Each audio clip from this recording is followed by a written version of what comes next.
Assalamu alaikum warahmatullahi ta'ala wa barakatuh. Afoli abonné amari le guide d'image noire kan. I b'a taper YouTube sanfɛ dɔrɔn amari le guide d'image noire. I b'an sɔrɔ. Fɛn dɔw bɛ yen a camanba an ye fɛn minnu di a cayara yɛrɛ. C'est plus de centaines même. A bɛɛ bɛ yen a dalilu sugu modèle bɛɛ a bɛɛ bɛ yan. Bon an bɛ fɛ ka bi deuxième partie de di tonso kan. Tonso n'i ye tonso sɔrɔ sisan mun ye première partie ye o video bɛ yen mɔgɔ min b'a layɛ a bɛ se k'a layɛ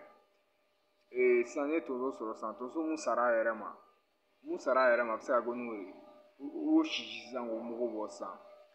n'i y'a sisi sisan k'a mugu bɔ i bɛ situlu k'a la k'a ɲagami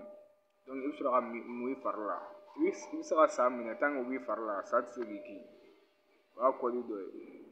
ye bon a fɛnw ka ca a suguyaw ka ca mɛ nin fana y'a dɔ ye tonso mun sara a yɛrɛ ma i b'a sisi a bɛ complet bɛɛ sisi k'a mugu bɔ n'a mugu bɔra sisan i b'a kɛ situlu la k'a mun i tɛgɛ n'i fari la san o san i diya i b'a minɛ a tɛ se k'i kin hali n'i ma la a tɛ se k'i kin foyi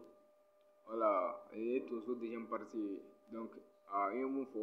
a dalilu dira a ma nin filɛ nin ye a b'a janto a la recette tant que an bɛ recette di